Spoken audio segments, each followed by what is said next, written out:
Okay.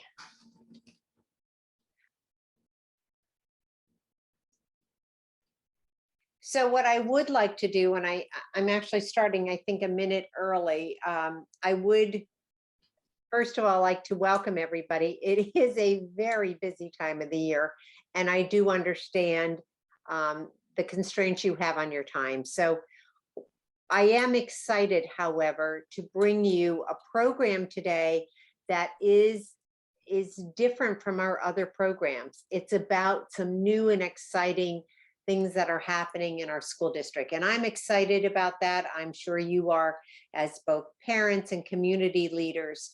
With us today, we have Mr. Rob Bucka, who is our Scranton School District Cyber Academy Program Supervisor.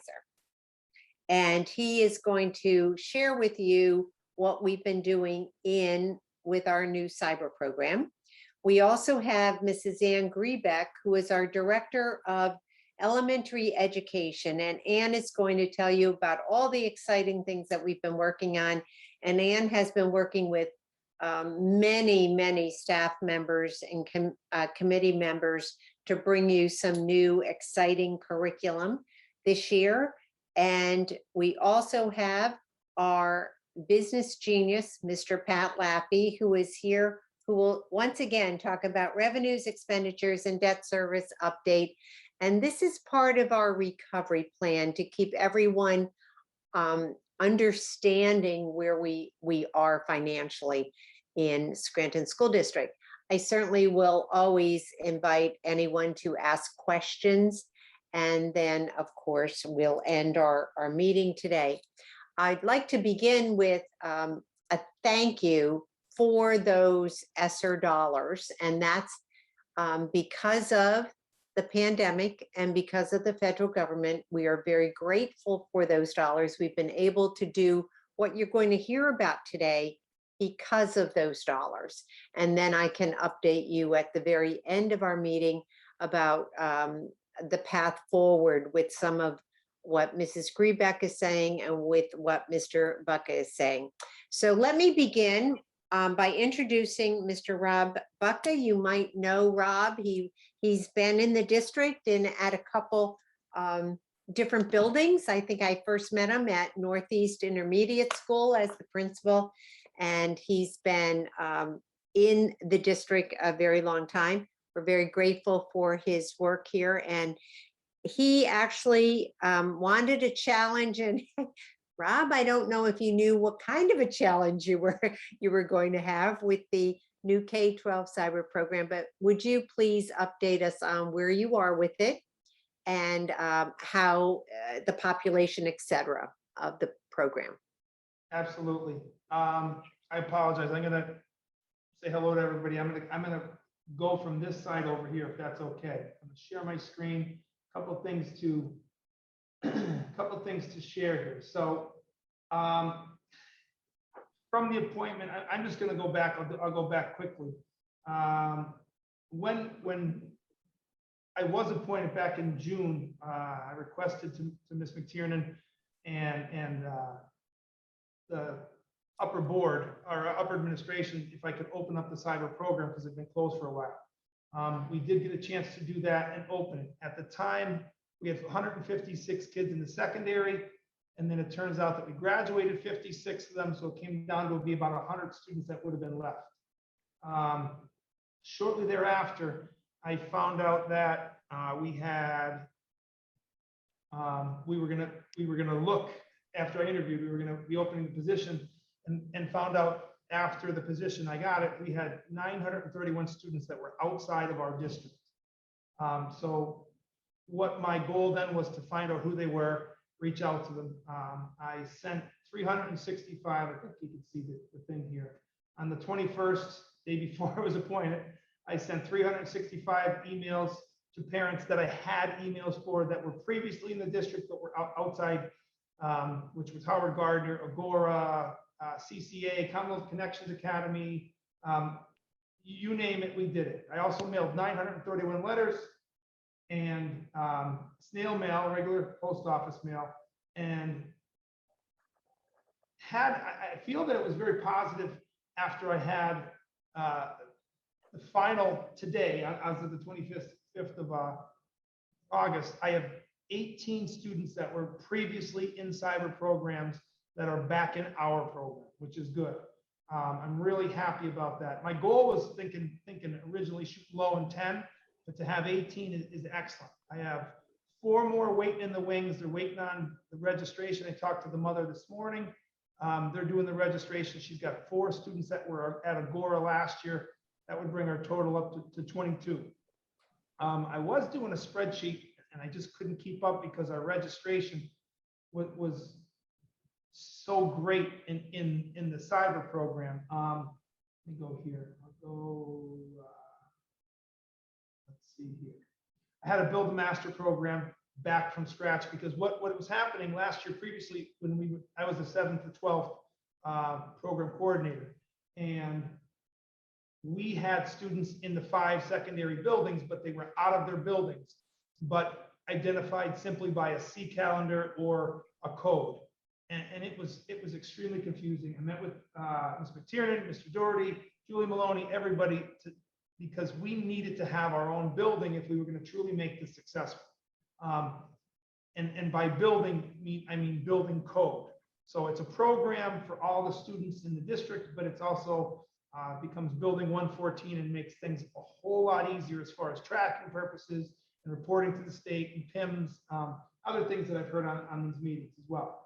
So built the master, and again, basically a timeline that I was reporting back, to the school board. As of 7/22, we had 43 students registered elementary, and we had 83 students that were registered, including the 100 that were returning.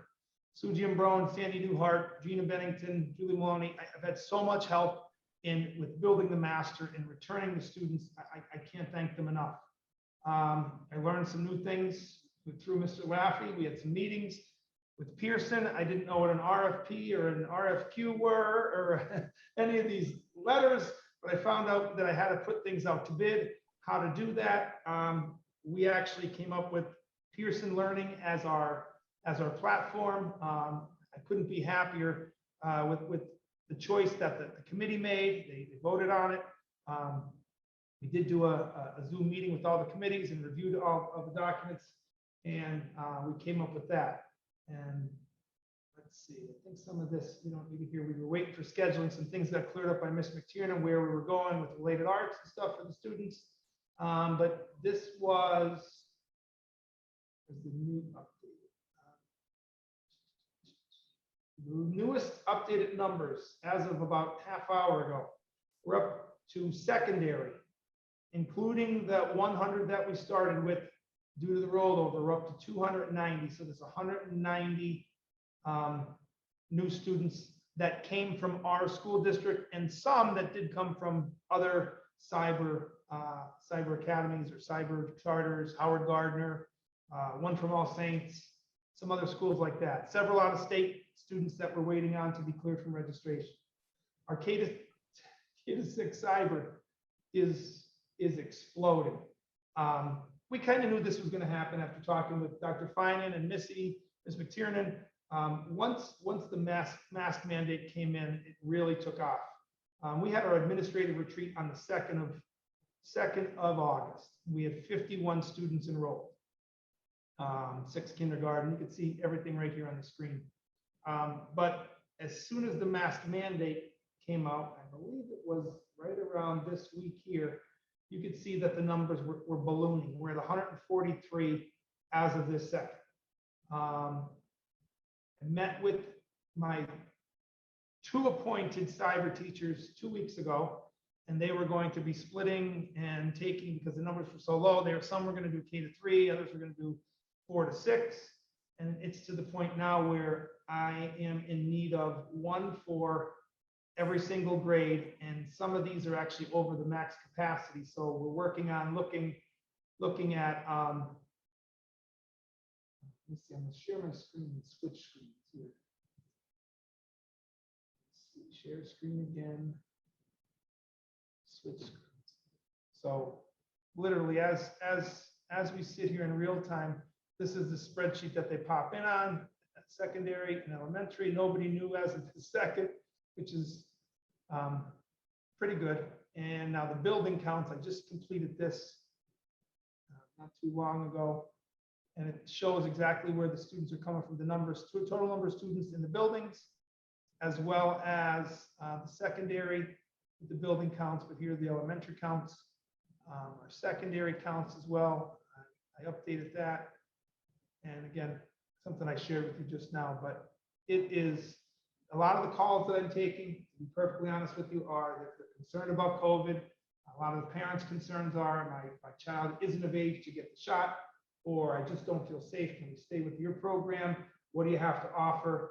I did discuss everything that we do have to offer, the ability that for the secondary students that having a Scranton School District diploma is that much more beneficial. And it truly is. I believe that than it is from any other institution. And the big thing with the K-6 kids that I found with the parents is with the other programs or being somewhere else, they didn't have the ability to stay and participate in our programs, our events. Sent a letter to them here. I've been trying to communicate with the parents as much as I possibly can, because it's just the best way to keep things clean. Finished our handbook, but I did send a letter letting them know that they can participate in events, clubs, programs after school, and keep the program as close to our scope and sequence that we have in our district, and it's going to work out very well like that. We do have some teacher trainings that are coming up. I had a Pearson meeting yesterday, and I had a Pearson meeting today with the representatives so that we can go over our open house. We're going to be doing an open house. Open house is going to be on the 31st. We got to post it onto Facebook last night. But the 31st, we're going to do it at Kennedy for 5 o'clock for our K-6 students, 6 o'clock for the 7 to 12 new students. And we're trying to do it. Our idea was to do it at different parts of the city so that we could make it convenient for the families and not just do one. So Kennedy is going to be the 31st. And because it's the first one we're doing, we will have a representative, our liaison from Pearson is going to be there. And we will have a Zoom link available for anybody. So I will share that with all of the families, that they don't actually have to come. Some were concerned about the masks, some were concerned about the size of the venue, but we will do that Zoom on the first night. So it will offer to everybody K-12 that they could possibly come for that. Something else to mention here. I did finally meet my guidance counselor. We have a guidance counselor now. I was thinking, I was hoping that we were going to have enough to have one, and we are. Cyber alone is bigger than several of our elementary schools at this point. So she's been a big help. Allison Carroll, she was at South Intermediate for the past few years. I met with the teachers. They are excited. They seem to be on board with the new program. And we have our orientation.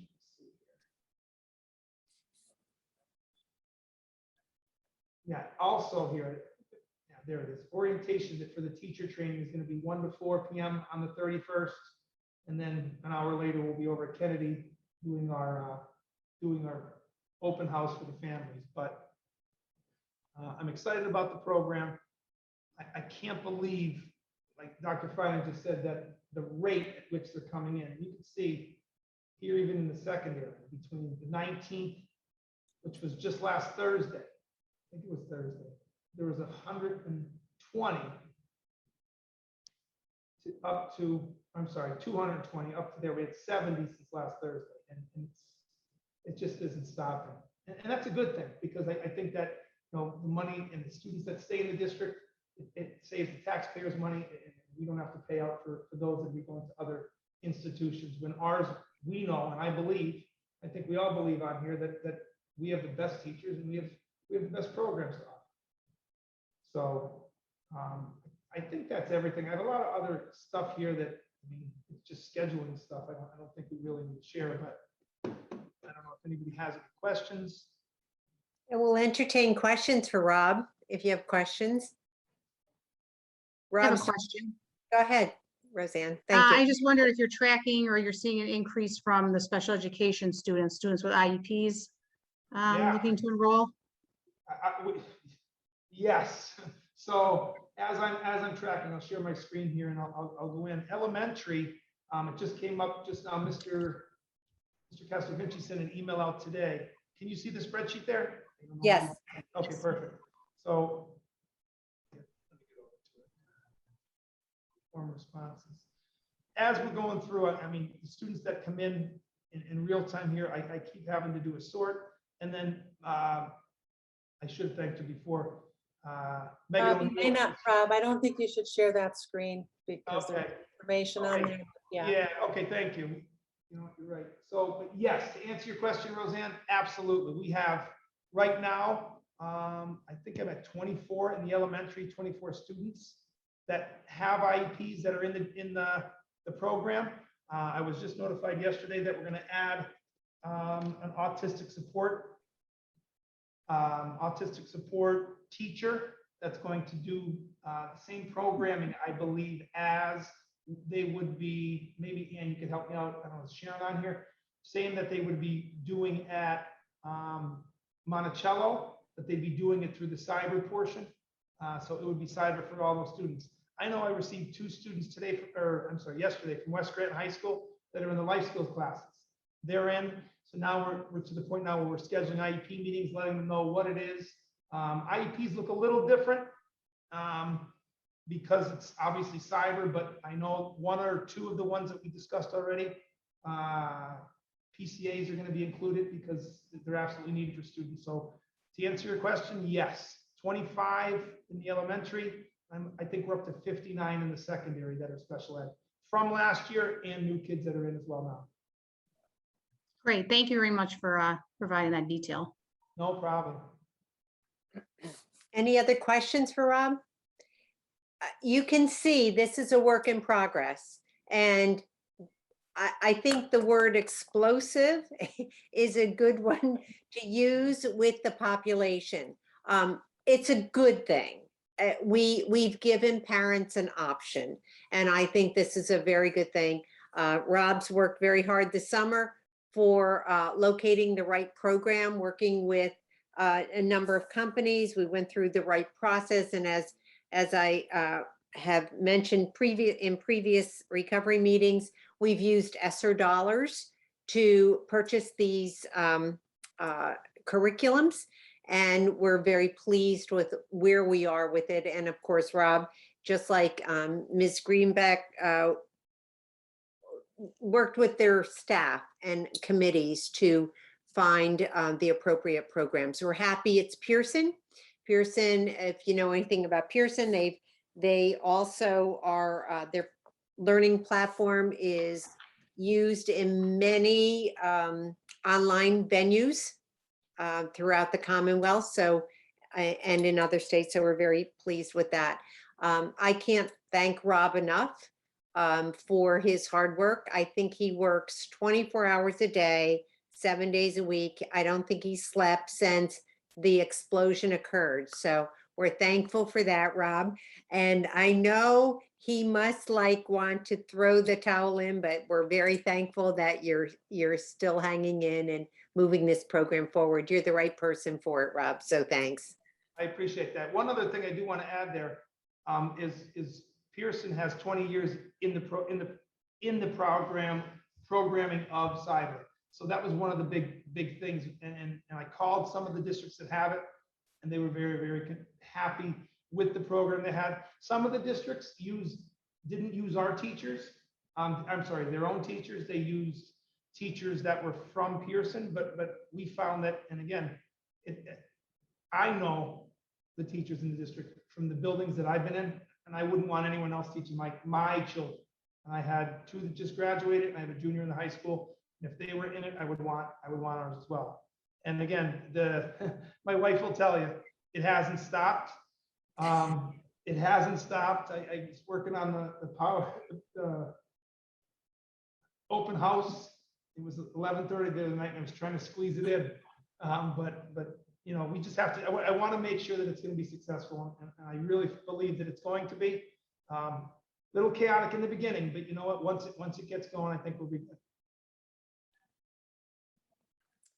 Thanks, Rob, very much. We really appreciate your help, and it will continue to grow, and we'll just have to provide the resources. And we're very thankful that they chose Scranton over an outside agency for the program. I'd like to now introduce Mrs. Ann Griebeck, who is our Director of Elementary Ed. And Ann, would you like to update us on real positive things happening in the elementary schools? Absolutely, Doctor. Hi, everyone. Thank you for giving me a little bit of time today to share some amazing updates that are happening in our district. So as Doctor said, through the ESSER funds, we are now able to update our curriculum materials K-12. So the district followed the request for proposal process, and we reached out to various companies and received merchandise from them that we were able to sample in-house. So the committees, the educational committees that were set up, sampled products. They had them in their classrooms. We ran numerous meetings and demos with the different vendors that were interested in, having us look at and explore their materials. So we were able to really thoroughly vet all of these different items.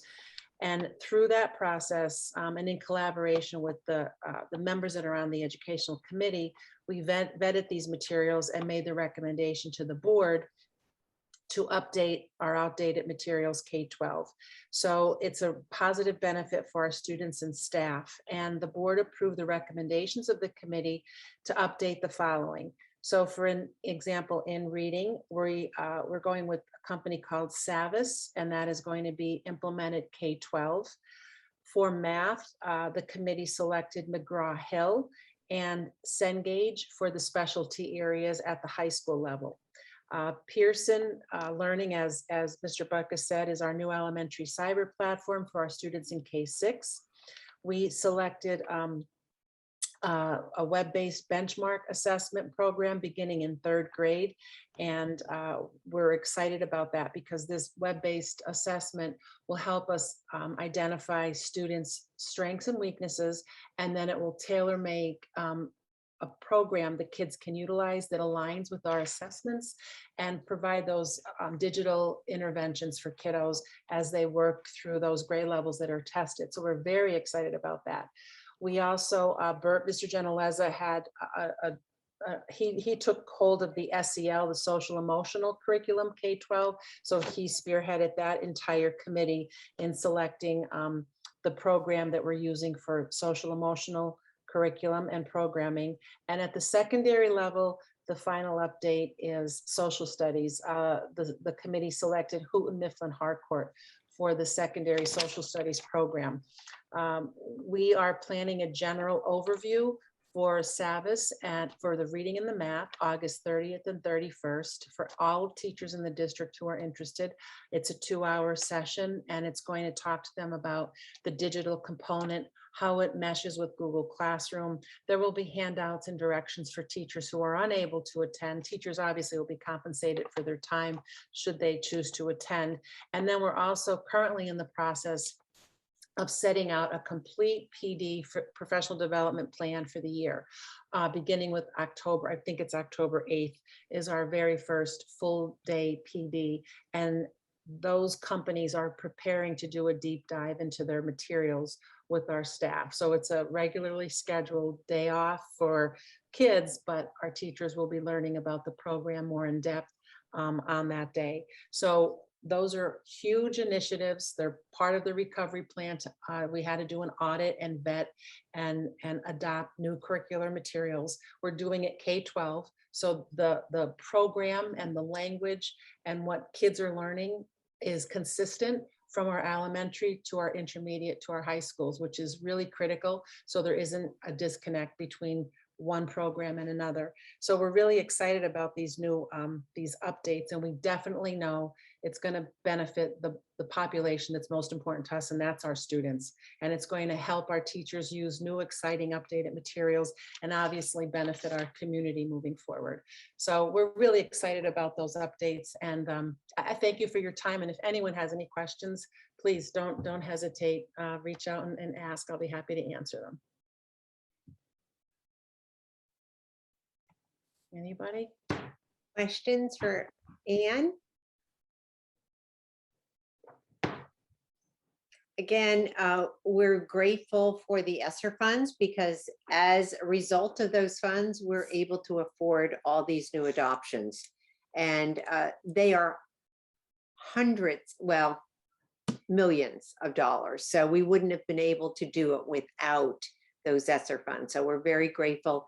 And I think one of the pieces that is most important that Ann said, it allows us to be consistent from building to building, level to level. So if a student is at one school and needs to transfer to another school, there's consistency there. And we haven't had that in Scranton. So we're delighted to be able to have that available for our students. So, and the beauty of it, the beauty of the programs, I forgot to mention this, is if we have to go into another virtual environment or we have a snow day, these programs now, they've evolved so much that now they seamlessly turn into digital.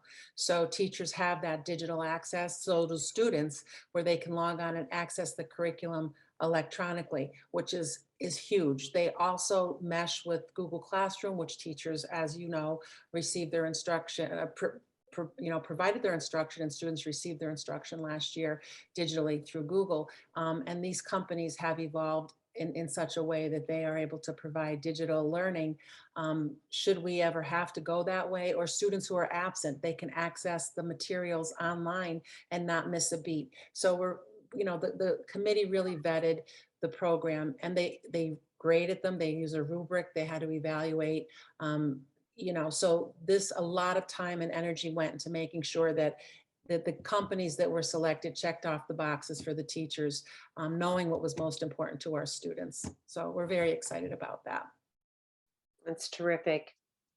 Thank you, Ann. Any other questions for Ann? Thank you very much. Sure. The next person I'd like to introduce is Mr. Pat Laffey, and none of this would have happened without Pat, because not only does Pat manage through our finances, he also has taught everyone how to do an RFP this summer. And he's guided everybody through that. So Pat, we're very grateful for your help with that. And would you like to update us on revenues, expenditures, and debt service? And just so you'll know, you might not see major changes from month to month, but it's important that we keep this information in front of everyone because we are still a district in recovery. So thank you, Pat. Certainly. Yes, good evening, everyone. Again, I'm going to share my screen, but this is going to be a pretty high level like it was last month. We're going to look at our expenditures and our revenues from the major fund, the general fund, Fund 10, the major function, and your major objects. And we're going to talk a little bit about some of the higher or the larger areas of each one. The first part that we're going to look at is our instructional expense. To date, we've expended just over $57,228,000, plus we've encumbered approximately another $800,000. So we're right around, and for those, an encumbrance is an outstanding commitment for a purchase that has been ordered. It's just pending the actual payment. So we're right around $58 million of expense or in encumbrances for the instructional period out of a budget of about 108. So we've expended approximately 53.76 or 54% of our budget in the instructional area. Your 2000s are your support services. And again, similar to what we just went through with the instruction, we've expended 21.2 million of expenses for support services.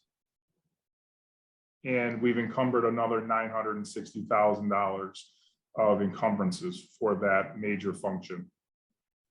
expending or committing approximately 56% of our budget to date.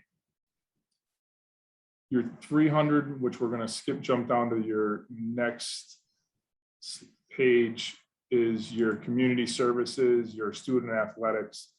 And we've only expended approximately 36% of these funds to date. But we anticipate that to tick back up now that we're starting to enter the fall and winter sports season. So again, a lot of that deals with our athletic teams and our student activities. Your 5,000s, that covers our debt service, our principal and interest payments on the district's outstanding obligations. And, we're at 76.7%. It's a little, from a percentage standpoint, a little ahead of the period in the year that we're at, but that's not uncommon. Our debt service schedules are set where we make principal and interest payments. And we're going to talk a little about this next also, in April, in June, October, and December. So we are right on target with where we had anticipated to be. Overall, all of our expenditures and the outstanding encumbrances as of July 31st equate to about $94 million. It's $94.1 million. That is approximately 56% of our budget. Comparing that to the prior year for the same period, we were at $92.3 million in the prior period. All right, so we are up approximately $1.8 million, and we're going to go through some of the areas where we're up and how we're tracking it and where we're keeping an eye on it and why at this moment we're not overly concerned about it in certain areas. Overall, our salaries are down $792,000 for the period, and our benefits, inclusive of healthcare and PSERS, workers' comp, unemployment, and the district share of FICA taxes, were down $653,000. So in total, we're down a combined $1.4 million in our personnel costs, salary and benefits, from where we were in the prior period. And we did budget down slightly, but not to that extent, and we're only through July.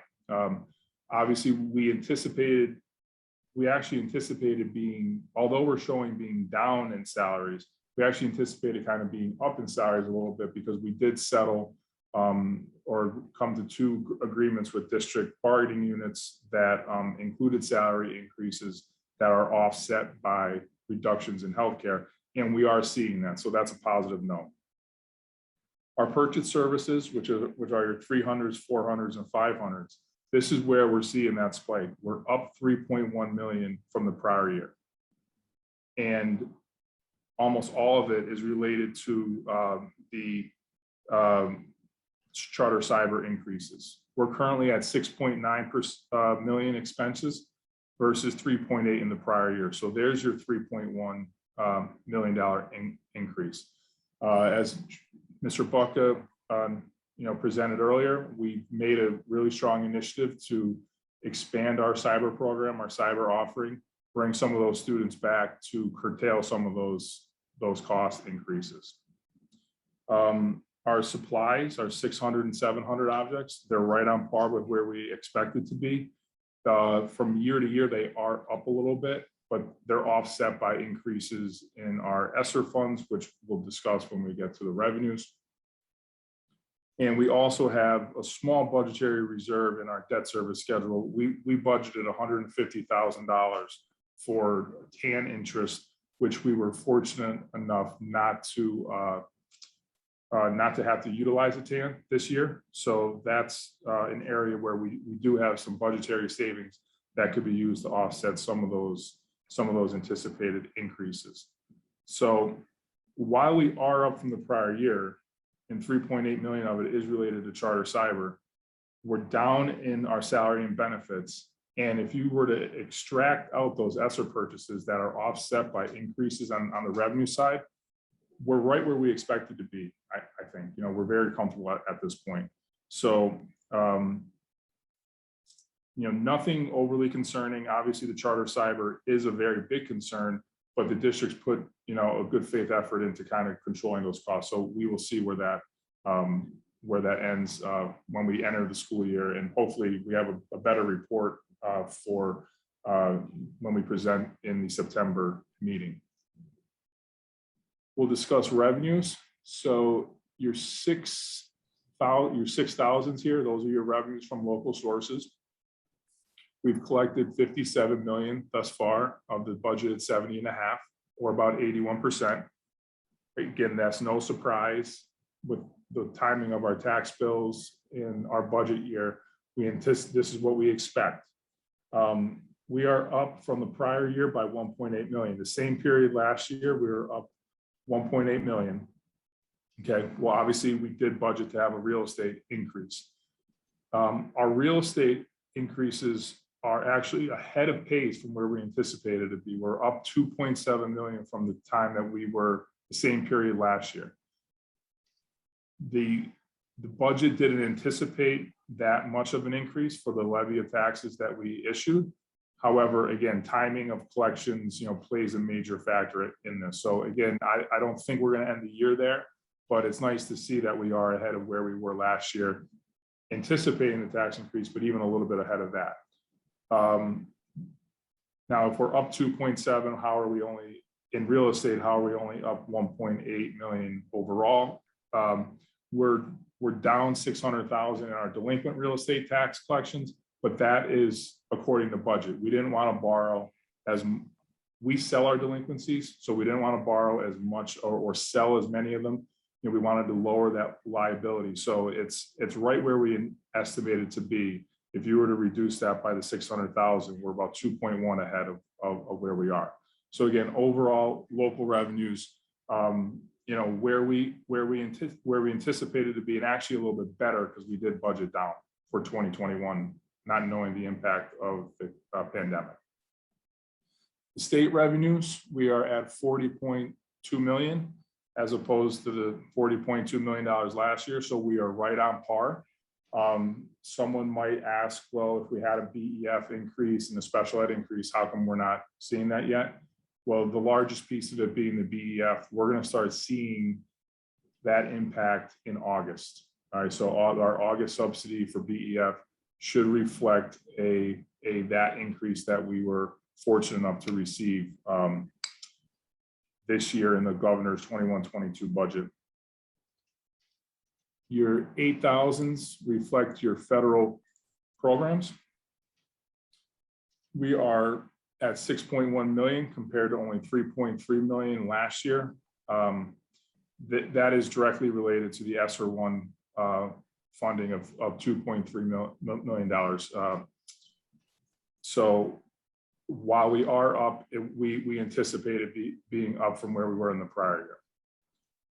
Overall, our revenues and expenditures, including our encumbrances, the revenues exceed those by approximately $9.5 million, as you'll see here, through the month of July. Again, we're happy where we're at this point, but as Dr. Finan noted, we are a district in recovery, and we continue to take a good hard look at all these numbers every single month, and keeping an eye on controlling our expenditures, only incurring those costs that are absolutely necessary, and utilizing those ESSER funds that we are so fortunate to have to the best of our abilities. Anyone have any questions on the budgeted revenues and expenditures versus actual?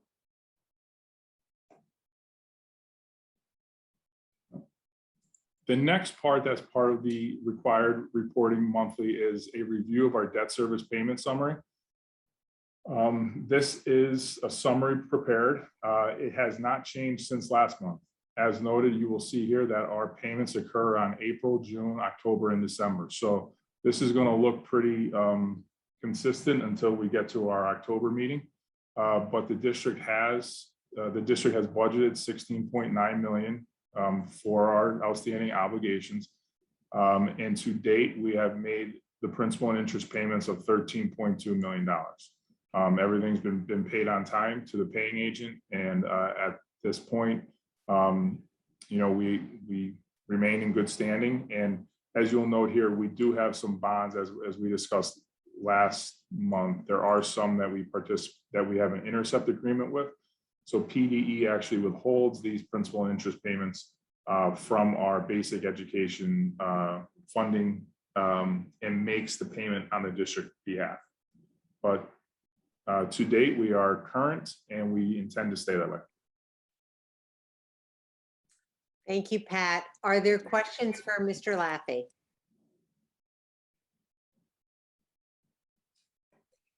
I have one question, Pat. Can you share with the audience how we are charged for our cyber students and our charter students who are outside our district, who go to Commonwealth Academy or Agora, et cetera? Sure, yeah. The district, each year, the district completes a form, PDE 363, which is the calculation of your charter cyber tuition rates. If you need the approximate cost for, let me try to pull it up here, from the prior year, give me one moment, is approximately $10,400 for a regular ed student and approximately $24,000 for a special ed student. But it's a calculation of all of our expenditures that we have. And when you back out some of your, there are some deductions from that calculation. You back out a lot of your federal expenditures, anything that you federally fund to come up with that tuition per student. Each month we receive a cost reconciliation from each charter and cyber detailing how many students were enrolled for the month. And that is withheld from the district through a subsidy deduction, usually from our BEF, as that is our largest subsidy each month. And at the end of the year, a reconciliation is performed where they compare the amount that's been withheld and paid to the charter cyber as compared to the average daily membership. So it's the enrollment and the number of days enrolled divided by that enrollment to come up with that reconciliation. So it trues out usually in the month of July for each year. And as you heard, thank you, Pat. As you heard Pat talk about, we need to control expenditures. That's why the emphasis on bringing students back from charter and cyber charter schools is a goal of ours, because of those tuition dollars leaving the district and going out to those other both brick and mortar charter schools and cyber charter schools. And that's why we're very excited with the work that Rob has done in inviting students back from those schools. Mr. Fahey, I see your hand up. Yeah, I just want to make a comment. I was skeptical of the need to spend money for a K through 6 cyber charter, but I think you guys made the right decision. And considering that 143 students signed up there, that would have been a lot of extra expense. So congratulations on that, and I think it ended up being a very good move. So I just wanted to mention that. Thank you, Mr. Fay. I think exactly. I think anytime we can bring our students back and be part of our curriculum, be part of our community, we want to do that. And I think the outreach that Rob has done, when you start a program, you never know how it's going to go. And certainly it's a work in progress, but I think we're on the right track. So I appreciate that comment. And I appreciate, Pat, you telling us how we are charged for students who leave. What I want to do is every month, along with updating you all on where we are with expenditures and revenues and debt service and anything financially, I also want to highlight programs, because we are about trying to improve our programs here at at Scranton School District. I can't believe I did that. So next month, we will have a presentation on our changes in special education and our STEM program, which is STEMM, Science, Technology, Engineering, Mathematics, and Medicine. and our SEL program that we are a curriculum that we're initiating this year. So I'd like to keep you abreast of what we are doing with that will benefit students, because that is in fact why we are all in the business of education. It's about helping students. So with that, I'll ask for any other questions that you might have. I do know I'm at Scranton School District, so I have to remember that. Thank you for attending today. I know your time is very precious, so I appreciate your attendance today, and thank you for your comments and your questions. And for the presenters, thank you, Anne and Rob and Pat. I'm very appreciative of your work. Have a great day. Good night, everyone. Thank you. Everybody. Thank you. Bye. Bye.